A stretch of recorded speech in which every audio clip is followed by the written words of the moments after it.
ये जवानी दीवानी नहीं है कि मैं दौड़ना चाहता हूँ उड़ना चाहता हूँ, पैसा ज़रूरी होता है। बच्चा बुली होता है तो आपका सेल्फ कॉन्फिडेंस जो है ख़त्म हो जाता है। फिर मतलब अगर आपकी कोई स्किल भी डेवलप होनी होती है उसमें बहुत टाइम लगता है। मतलब मैंने अपनी नौकरी नहीं छोड़ी थी जब तक मुझे 2-2.5 साल नहीं हो गए थे as a content creator. Popular हो जाता है ओवरनाइट डजंट मीन कि वही सबसे टैलेंटेड है, और जिसके फॉलोअर्स नहीं है डजंट मीन कि आप में बिल्कुल टैलेंट। ड्रामा भगुनास के खून में है।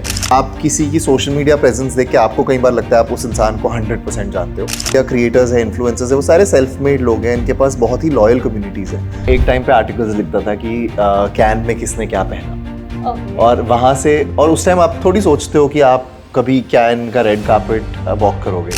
क्या अब अपने इन्फ्लुएंसर्स मार्केट में भी कोई डार्क सीक्रेट वाली चीजें होने लगी है?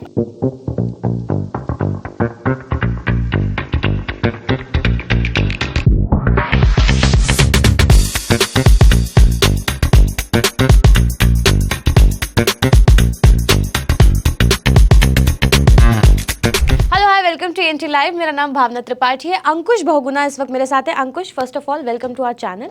एंड सेकंड थिंग, हमने ये देखा कि एक फेस्टिवल होता है, कांस फिल्म फेस्टिवल, जिसमें दिल्ली का एक कंटेंट क्रिएटर लड़का जो पहले कंटेंट क्रिएट करता था, अभी भी करता है, वो गया है बहुत सारे कंटेंट क्रिएटर्स की तरीके, और बस वो जा रहा है, फोटोज क्लिक होती है एंड दैट्स इट। हम सबके लिए यही था, बट फॉर अंकुश बहुगुना ये क्या था? सबसे पहले तो thank you so much for having me. बहुत अच्छा लग रहा है यहाँ पर। बट तो आपका सवाल आंसर करने के लिए मुझे कैसा लगा, तो मैं एक टाइम पे आर्टिकल्स लिखता था कि कैन में किसने क्या पहना, और वहाँ से, और उस टाइम आप थोड़ी सोचते हो कि आप कभी कैन का रेड कार्पेट वॉक करोगे। तो काफ़ी सरियल सी फीलिंग थी कि मतलब ऐसा लाइफ कितनी स्ट्रेंज होती है, आपको कहाँ से कहाँ कभी कभी ले जाती है, राइट। तो ऐसा ही लगा मुझे कि मतलब अगर आप अपना बिलीफ रखो, मतलब विश्वास रखो अपनी ज़िंदगी पे और अपने डिसीजंस पे, तो मतलब life is full of surprises. तो मुझे तो ऐसा ही लगा। वो जो मोमेंट था, आई थिंक वो एक सोशल मीडिया क्रिएटर्स के लिए, डिजिटल क्रिएटर्स के लिए आई थिंक एक हिस्टोरिकल मोमेंट था, बिकॉज समवेयर जर्नी वहाँ से शुरू होती है और अब इंडस्ट्री भी बहुत वेलकम कर रही है लोगों को।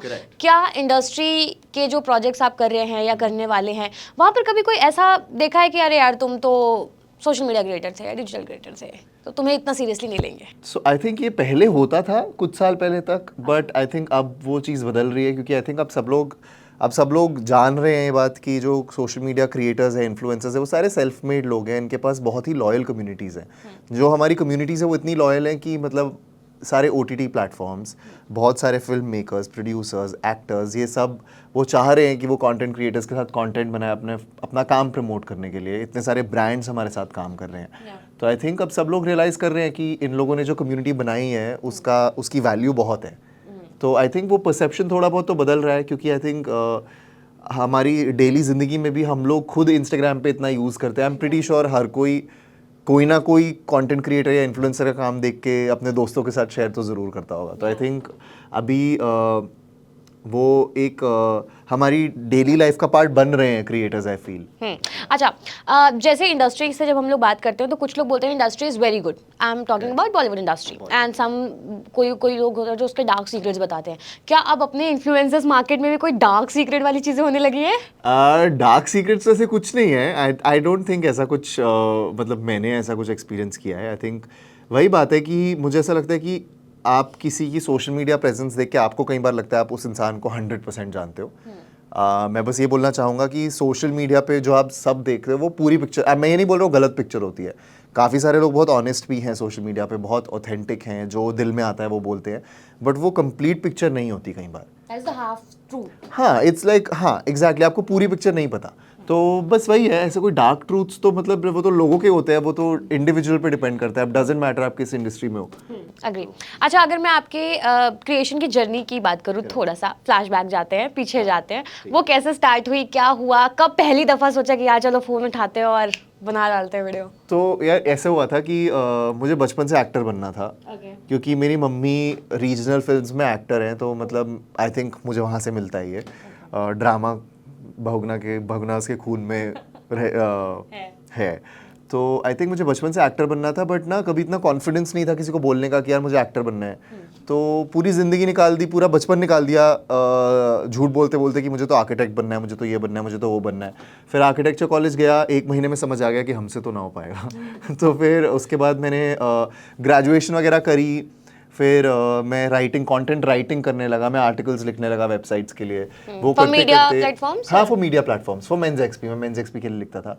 और उसके बाद मैं वीडियो स्क्रिप्ट्स लिखने लगा, कॉमेडी वीडियो स्क्रिप्ट्स। तो उनके पास बजट नहीं था कि वो एक्टर को हायर करे, तो उन्होंने बोला तुम ही करके देख लो, देखते हैं क्या बनता है, हम भी पहली बार बना रहे हैं। तो वो किया और लोगों को काफ़ी पसंद आया मेरा काम। तो पहली बार ज़िंदगी में आई थिंक किसी ने बोला कि तुम फ़नी हो। मुझे नहीं लगता था मैं फ़नी हूँ, लोगों को लगा। तो आई वाज लाइक चलो ठीक है, अब लोगों को पसंद आ रहा है तो बनाते हैं। और अच्छा लग रहा था कि कैमरे के सामने आने का मौका मिल रहा है।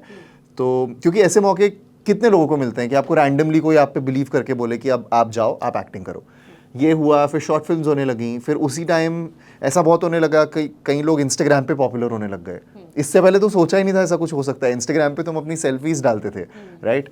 तो फिर जो मैं कॉमेडी वीडियोस बनाता था, मैं इंस्टाग्राम के लिए बनाने लगा। तो फिर वहाँ पे फॉलोअर्स बढ़ने लगे, ब्रांड्स आने लगे। फिर पहली बार ऐसा लगा कि यार ये वाला ब्रांड तो सेलिब्रिटीज़ के साथ काम करता है, ये मुझे क्यों कॉल कर रहे हैं। बहुत बड़ी फीलिंग थी वो। अच्छा, ऐसा नहीं लगा कि ये फेक तो नहीं है? हाँ, पहली बार लगा कि आपने सही नंबर पे डायल किया है। आप मुझसे ही बात करना चाह रहे हैं। पर फिर ऐसा लगा कि यार कुछ तो तुम सही कर रहे होगे कि ब्रांड्स जिनको तुम टीवी में देखते हो, अब वो एड्स बनाने की जगह तुम्हारे साथ काम करना चाह रहे हैं। तो फिर ऐसा लगा कि हाँ, इससे कमाई हो सकती है, इससे काम हो सकता है। फिर वो किया। फिर लॉकडाउन हो गया। फिर लॉकडाउन में मुझे रियलाइज़ हुआ कि अब तो ना मेकअप आर्टिस्ट है, ना स्टाइलिस्ट है, ना ये है, ना कैमरा मैन है, सब खुद करना है। और मैं शूट करता था मम्मी के साथ काफ़ी सारे वीडियोस। और मेरी मम्मी को मेकअप करना बिल्कुल नहीं आता, और जितना कम उन्हें मेकअप आता है उतना ज़्यादा उन्हें तैयार होना अच्छा लगता है। तो फिर मैंने सोचा ठीक है, मैं मम्मी का मेकअप करता हूँ, शूट कर लेते, डाल देते, देखा जाएगा क्या होगा। मुझे उस टाइम समझ नहीं आया कि कितना इम्पैक्ट हो सकता है इस चीज़ का, और लोगों को बहुत पसंद आया वो कंटेंट। फिर मैं अपने ऊपर मेकअप करने लगा, डालने लगा कंटेंट, लोगों को बहुत पसंद आया। तो फिर एक तरह से मैंने लॉकडाउन में एक हॉबी डिस्कवर करी अपनी, मेकअप, ब्यूटी, मेकअप। फिर धीरे धीरे फैशन, क्योंकि पहले रिसोर्सेज ही नहीं होते थे ना। पहले तो मतलब मैं ब्रांडेड कपड़े भी बहुत कम पहने होंगे मैंने लाइफ में। तो अब डिज़ाइनर्स के कपड़े पहनना कौन नहीं सोचता है, राइट। पर फिर आप एक ऐसे लेवल पे पहुंचते हो जब डिज़ाइनर्स को लगता है कि हाँ, अगर ये इंसान मेरे कपड़े पहनेगा तो मतलब I want to work with this person. तो फिर वो करते करते ऐसे जब आप लाइफ में थोड़े ग्रो करते हो ना, तब आपको अपने इंटरेस्ट्स भी नए नए पता चलते हैं जो आपको पहले पता नहीं थे। तो मुझे नहीं पता था मुझे फैशन में इंटरेस्ट है, बट अब मुझे समझ आ रहा है धीरे धीरे, क्योंकि अब रिसोर्सेज हैं, अब मैं वो खेल सकता हूँ उस चीज़ के साथ, राइट। तो ऐसे ही शुरू हुआ। फिर बीच बीच में एक्टिंग भी करी थोड़ी बहुत। फिर मैं मुंबई शिफ्ट हो गया पिछले साल, training as an actor now, auditions वगैरह दे रहा हूँ। तो बहुत चीज़ें हैं जो करनी है, साथ साथ करूँगा। देखते हैं। जब कोलैबोरेशन करते हैं किसी फीमेल कंटेंट क्रिएटर्स के साथ तो बहुत सारे नाम भी जुड़ने लगते हैं कि यार ऐसा ऐसा हो सकता है। ऐसा कुछ है रियल लाइफ में? नहीं है? नहीं, ऐसा कुछ रियल लाइफ में नहीं है। रियल लाइफ में होगा भी तो मैं कैमरे पे तो नहीं बोलूँगा। पर हाँ, लोग ऐसे लिंक विंक करते हैं, ऐसे बोलते हैं कि तुम्हारी केमिस्ट्री इसका अच्छी है, ये वो है। पर मेरे को लगता है कि मेरी ऑडियंस मुझे बहुत अच्छे से जानती है।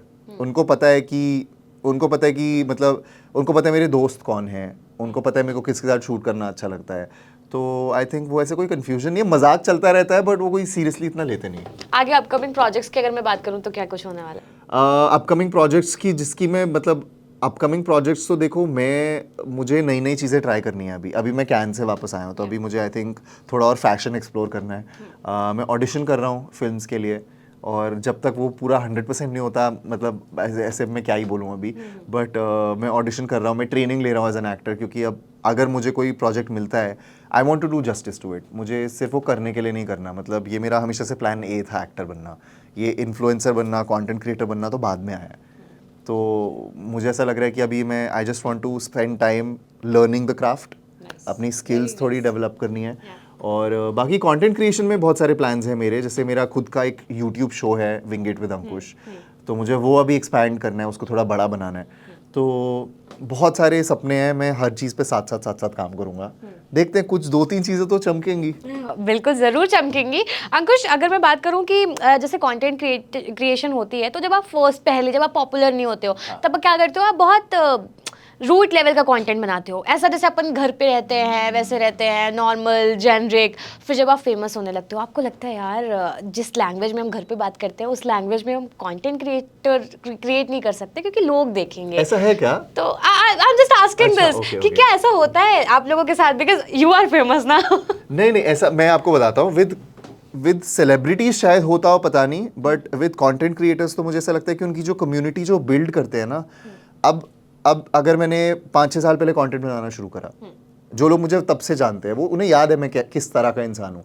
अब अगर मैं प्रिटेंड करने लग जाऊँ कि नहीं मैं तो एक्सेंट में ही बात करूँगा, मैं तो सिर्फ ऐसे महंगी कॉफ़ी ही पीऊँगा, तो एक होती है आपकी पर्सनल ग्रोथ, वो ठीक है, लेकिन आपका कोर एज अ पर्सन तो नहीं बदलता ना, आप एज अ पर्सन तो वही रहते हो।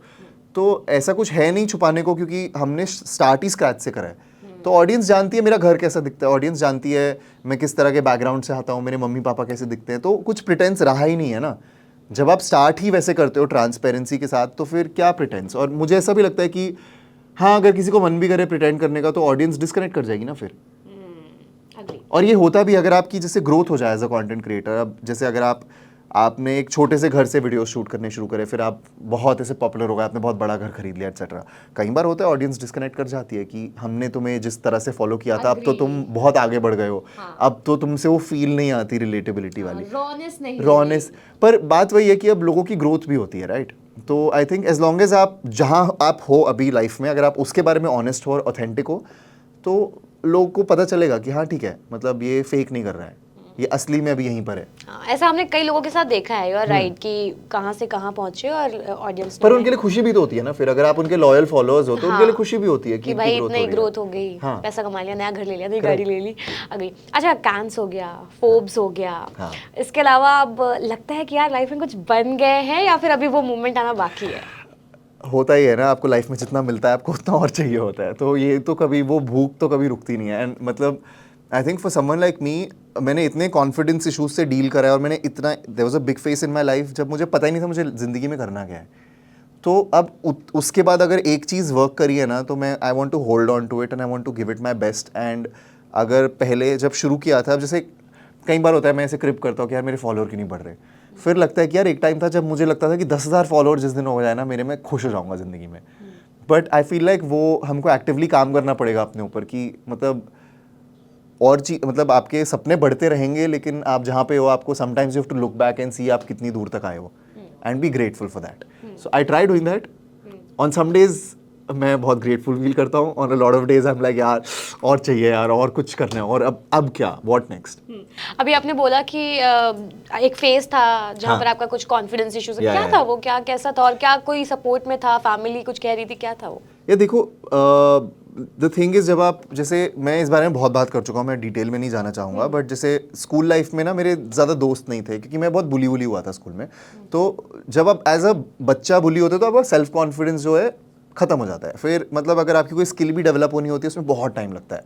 तो जैसे जब मैं कॉलेज में था ना, तब मुझे पहली बार ऐसे लोगों ने इनकरेज किया कि अच्छा यार तू तो लिखने में अच्छा है, ये लिख।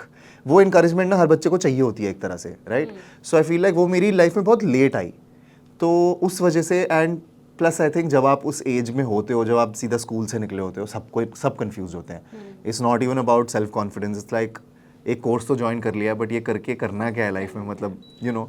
तो वही था वो फेज़ थोड़ी अनश्योरिटी का।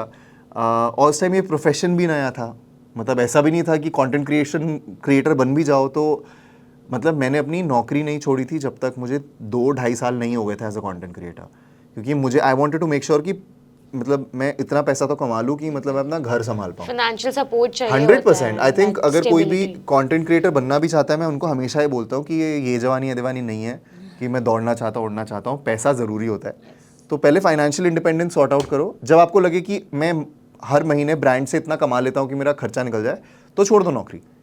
बट वहाँ तक वो अनश्योरिटी रहती है कि ये चलेगा नहीं चलेगा, यू नो, क्या मेरा करियर बन पाएगा, कंटेंट तो डाल रहा हूँ, कोई देख रहा है कि नहीं देख रहा है, फॉलोअर बढ़ रहे हैं कि नहीं बढ़ रहे हैं, वो सारी अनश्योरिटी थी काफ़ी टाइम तक। One last question, a piece of advice जो आप देना चाहते हैं जो नए कंटेंट क्रिएटर बनने की जर्नी जिनकी चल रही है। मत बनो यार, कितने आओगे बहुत सारे हो गए।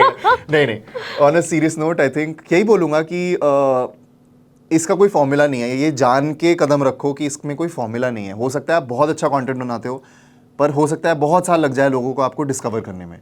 हर कोई जो पॉपुलर हो जाता है ओवरनाइट डजंट मीन कि वही सबसे टैलेंटेड है, और जिसके फॉलोअर्स नहीं है डजंट मीन कि आप में बिल्कुल टैलेंट नहीं है। तो ऐसा कोई फॉर्मूला नहीं होता है। और फाइनेंशियल स्टेबिलिटी बहुत बहुत ज़रूरी है, स्पेशली अगर आप like if you're a woman, I would 100% से फाइनेंशियल स्टेबिलिटी का थोड़ा सोच के फिर करो। साइड में शुरू करो कंटेंट क्रिएशन। ऐसा नहीं है कि आपको शुरू में पूरा दिन लगाने की ज़रूरत है उसमें, आप अपनी जॉब के साथ साथ कंटेंट क्रिएशन कर सकते हो। जब आपको लगे कि मेरी ऑडियंस बन गई है तब अपनी नौकरी छोड़ो। Be practical about it. या thank you so much Ankush for giving your time. आपकी शाम को फ्लाइट है ना, तो Yes. जल्दी जल्दी से इसे रैप अप करते हैं। Thank you so much and thank you Thank you. For watching this video. Thank you.